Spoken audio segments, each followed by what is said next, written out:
You know how sometimes you can get acrylic sort of gummed up and stuck inside your brush? You actually mentioned this in one of our videos that we did together where you got it all kind of goopy and Yeah, stuck. but I got my big brush. Oh, that's another thing we're going to talk about. Big brushes. Not this one? No. Oh, okay. We're not gonna it's so do it. pretty, No. though. We're going to talk about big brushes.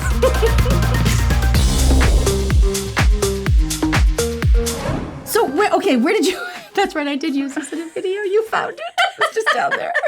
It's really pretty. It is, and it's huge. And this brings up a good topic. I'm glad you found it because big brushes, you're learning acrylic. I'm just teaching you acrylic now. Big brushes are going to throw your whole game off. Okay, and why?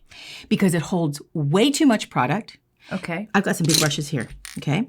It holds way too much product, and it's way bigger than your actual finger that you're working on. Right. You shouldn't take a giant brush and absorb the monomer, which gets you your powder, to get a giant bead on a tiny finger. Yes. Because these brushes are way too big for fingers. If I were to hold it, like, I can't, it's basically the whole thing. I can't see any of the nail. I wouldn't know what I was doing. Yeah, you're absolutely right. Now, just for fun, let's get a bead. I'm going to show you what bead size we should have. Okay. This is the bead size that we want. I mean, this is a big, look at the size of my finger in It's comparison. a huge nail. This is not an example size of what people's fingers are. So you're not going to do Gulliver's nails? No. This is way bigger. And it's great for learning because we do, we need a little room and it sort of amplify it so we can see it a bit better. But realistically, nails are more along these sizes here, okay? So let's pretend we've got a nail like this. Even for this size brush, which is what I recommend, an oval 6, or an oval 8, or an oval 10. Beginning, middle, and end of your career. That's all the size that you need. And you can go to a 10 or 12. That's okay. Okay. But anything bigger than a 12, you're taking a chance of increasing allergy problems because you've got so much monomer and it's all over the nail. And a waste of product. It's a waste of product, and the more the monomer touches the skin, the more likelihood of an allergy, right? A skin allergy. You got it. And Contact dermatitis. Contact dermatitis. Yeah. That's what you've said before. So look at the size of the bristles here. Yeah. Oh, there's a little friend. Scratching to get out. There he is. She might jump up on the back of your chair. That's okay.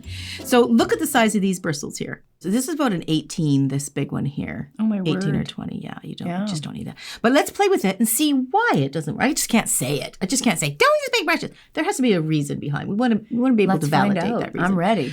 Okay, so I'm going to be using some monomer. I'm just going to soak in the dish, grab a big bead, even if we're like doing a full clear cap on this thing. I'm going to grab a big bead. We're going to place that bead down, and then we're going to do our bead. Now you can see this is building a nail, right? Mm-hmm. And again, this is a giant finger we're working on. Yes. Right? And when you're learning, you do not want to do it in one giant bead.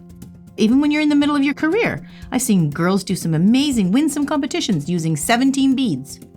Really? Right? You don't need to That's fascinating to know. Yeah, you don't need to do the one bead. If you can do these one bead bandits, they can do it. There's nothing wrong with it at all. If you can do it, great. But a lot of them are missing some of the things, which is an apex. Yes. Paying attention to the cuticles. Okay. Paying attention to the cuticle and the free edge. If you can do it in one bead, great. But a lot of times those important areas are missed. Okay. Often the apex is missed. Okay. That's what I'm seeing. Yes. And the apex recently, I've been more focused on my apex and I'm getting a much better structure and stronger nails and less, I don't know, even just movement. I'm feeling a lot stronger in them. Yeah, so I like that's that. really the genius, the nucleus of the nail of what makes it break or not. And if you miss the apex, it's going to break. Yes. So doing one bead can really fool you. It looks good from the upper camera when you're doing it. And you're but angling. But if you turned it sideways, you'd see that some would be missing the apex and maybe not a very thin cuticle, very, smooth cuticle, and missing the apex altogether, which results into breakage. So, we've got the bead down there. And that covered a lot. So if I wanted a really big bead, let's say if I really wanted a big bead out of this oval 8, okay? That's a pretty big bead, okay? That's an enormous bead. We do not need to have a bead any bigger than that, okay? Right. That is as big as you're going to need. But I'm going to wipe it off, that last bead that we did, because I'm going to let me just make sure I clean that brush because, I'm moving on along. And if I don't clean it, then we're going to be upset about that. Okay, so let's just take this brush here. I'm going to soak this in the monomer. Look at that massive thing. So much absorbing. If you have a big brush, your brush absorbs the monomer that you need. Yes. And it determines how much powder you're going to pick up. So if we have a little bit of monomer in our brush, we're going to pick up a little bit of powder. If we have a lot of monomer in our brush, we're going to pick up a lot of powder. Okay. And that has to be equally ratio because if we have a lot of monomer and if we only want to pick up a little bit of powder, we're going to have a very runny bead. Okay. Right? Let's just do that. A lot of monomer, little bit of powder, and I pop that guy on there. Oh, it runs everywhere. Oh, okay. I ain't in control of that. No. It's telling me what it's going to do, and I don't want that. That's not a good bead. That's not to mention the liquid to powder ratio is so off on that it's going to have to work really hard to cure. Okay, and so does that compromise the nail then? The strength that compromises? It compromises the nail. It can lead to allergies because you have way more monomer than you need. Okay, so let's say we take this giant brush. Now let's get rid of most of the monomer. I'm probably really going to have to get rid of a lot of it to be even equal to the other one. I just want a little bit in there. Let's say I just want to create a tiny bead that would maybe I'm just doing the cuticle area. So let's say we just get a little tiny bead. Look at that. You can do that. That's a nice size bead. Mm-hmm. It even still is a bit runny. I even tried. That's not bad though. I can work with that, right? But you do have to, I drained the monomer out of that brush, right? I just had to drain it out of Yeah. So let's say we get a lot of monomer out of there. I mean, this brush is holding so much monomer. It's also a waste of monomer. I feel like you could wring it out. I feel like you could wring it out. I don't want to touch it, of course, because and that's the other problem. If you have a lot of monomer on your brush, this tiny little nail, which let's say if it's my nail, right? See that? It basically covers my whole nail. Yeah. Yeah, I'm going to touch the cuticle and I'm going to touch the skin probably constantly. Whereas if I have this brush, I'm much more able to get it into where I need it to go. Much more precision and control. You're right. Now this has got a nice tip on it, which I really like. But if I'm using just getting a bead, let's get a bead on there. But if you're only using that much of the brush, it seems ridiculous to have anything more than what you would need. That's right. This is a normal size bead. That's a really nice size bead, that I can work with, right? And I start working. Why am I having all of this monomer brush that you don't need? Yeah, I don't need that.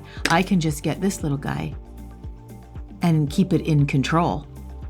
Have a nice little bead and get the same size bead with it, and I can work with that, right? So now I don't have a whole bunch of monomer stuck inside that brush that I don't need. Okay. Which can lead to another problem, and that's the goopiness. Remember you were working with the acrylic? Yes. And you were getting some in there. Let me just wipe this off again while it's still wet. Okay, so remember you were working with the brush, and you were getting, here's some other size brushes I'll just show you. Just to show you some different sample sizes. This is a 16. I'm going to put the 8 right next to it so that Look you at can that. see the difference. That's right. So you've got an 8, a 16, a 24, and a 22. That's just some of the big ones that you have.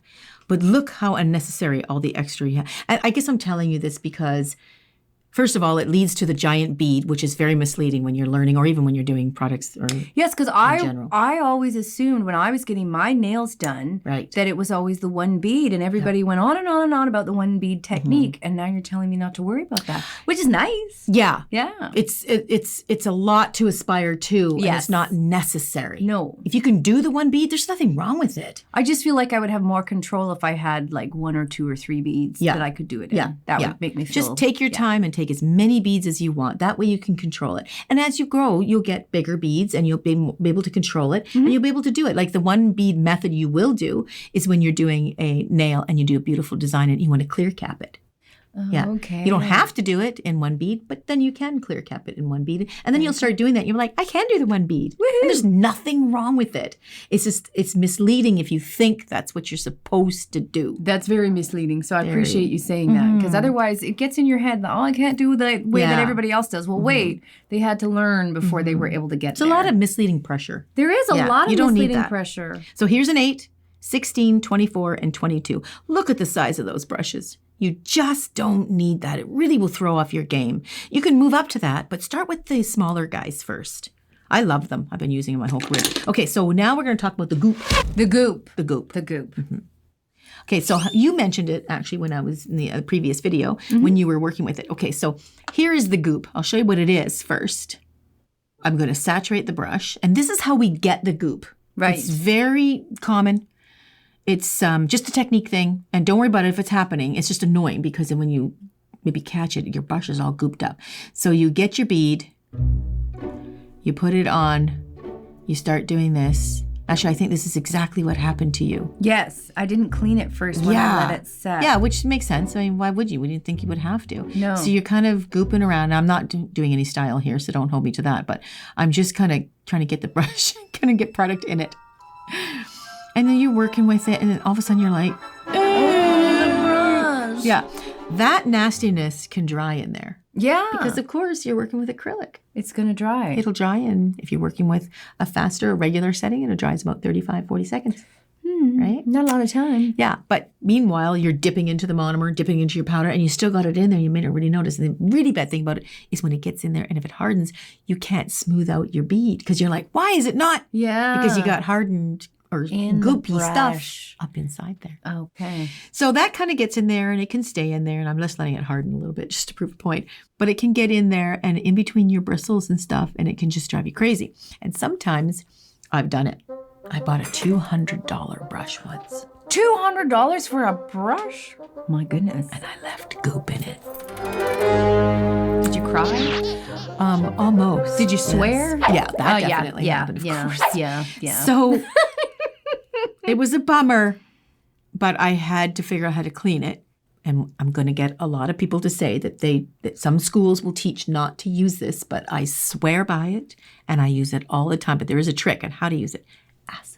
Acetone. Acetone. And that doesn't damage the bristles. If you have a natural haired brush, it does not.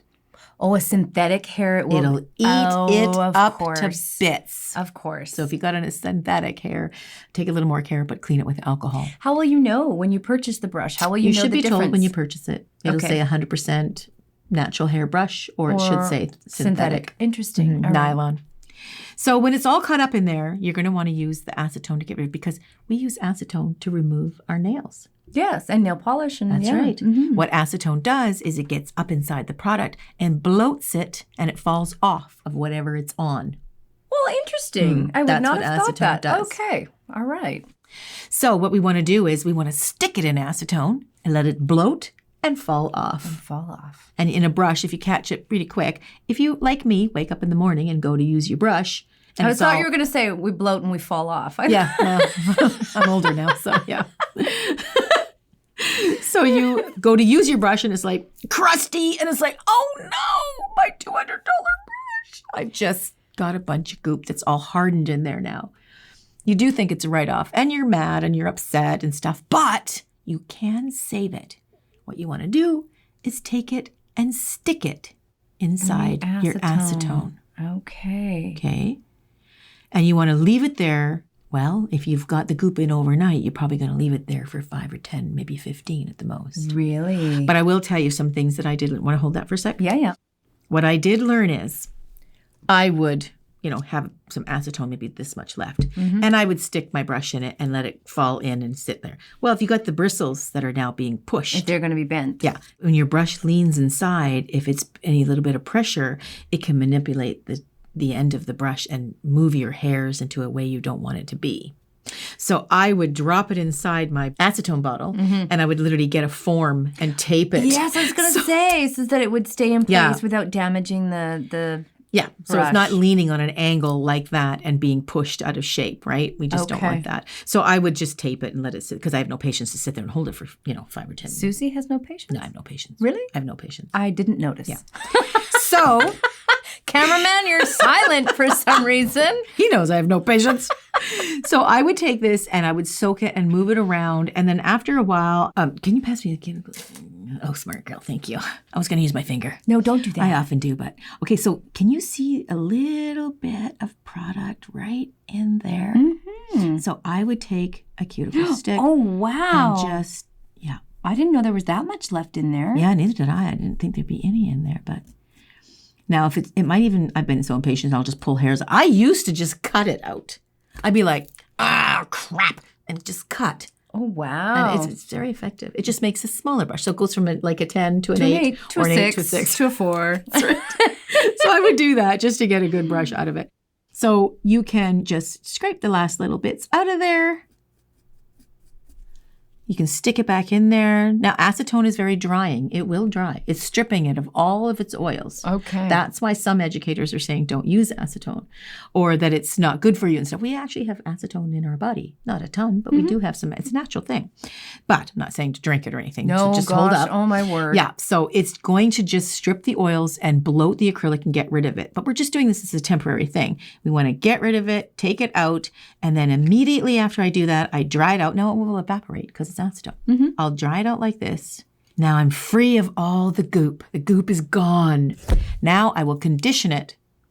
Oh, that's a little tip or It a trick is. that I would never have thought of. Yeah. That the monomer will condition the bristles. Your bristles. So if you have natural bristles, they are natural hair, and hair naturally has its own oils in it. So you need to make sure that they're conditioned so that it stays nice. Stays nice. All Now, right. if you forget, it'll just be kind of crusty. It'll still work, but it won't be as quite as sweet as if you put it in the monomer. And you can just put it in the monomer when you discover that. And that's why I like a cap, because Yes. now I can take that. Look at that, glistening. It's all happy, all in one direction. It's like brand new, right?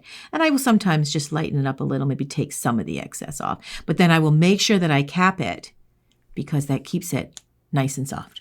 Okay. Yeah, for the next time I want to use Lovely. it. So that's how you get rid of the goop. I will say one of the most common times to get goop is when you're working with white, black. They're very strong in pigment. Yes. And it's easy to get the goop in there. And sometimes when you're working, you don't get it all off the brush. You don't really notice it. And then you keep going and you're so involved and white's a little bit different consistency too. And also when you're working with glitter. Oh, glitter. Glitter can really goop you up. Okay. It'll goop you up so much that I will literally acetone in between sometimes. Okay. Yeah, just to get rid of the bulk and the glitter in there because glitter likes to cling in. Yeah, so you just dip in. I wouldn't do it every finger or so, but maybe hand, when you want to finish one hand. Just go in there trying to get rid of the excess and loosen it up a little. Go back in your monomer and then start the other hand. Okay. Yeah. Do you need to clean your brush in acetone after every use? No. No. Just when it's goopy. Yeah. Okay. Yeah, that's Good a to really know. good question. Oh, no, good. At the end of every nail set, if there's no goop in it, I will just Condition it in the monomer, cap it, and we're good to go. Great questions, Katie. Oh, good. You're such a good student. Oh, thank you. You learn so fast. I have a good teacher. I'm a good student. I love teaching. Katie and I are having so much fun learning all different types of nails. Take a look at her journey.